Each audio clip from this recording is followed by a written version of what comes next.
Lubricating with conventional food-grade greases in a poultry plant has its limitations due to sanitation cleaning. The bearings on the machines are exposed to high-pressure sprayers, hot water and harsh cleaning chemicals during the sanitation washdowns. Maintenance staff then lubricate the bearings in order to purge the water. This results in high grease consumption and labor costs.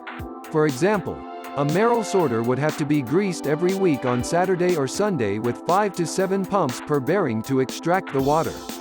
Thanks to our MicPol technology, Interflon Food Grease HD2, NSFH1, repels water, allowing you to lubricate your bearings once every 2 weeks with just 1 or 2 pumps.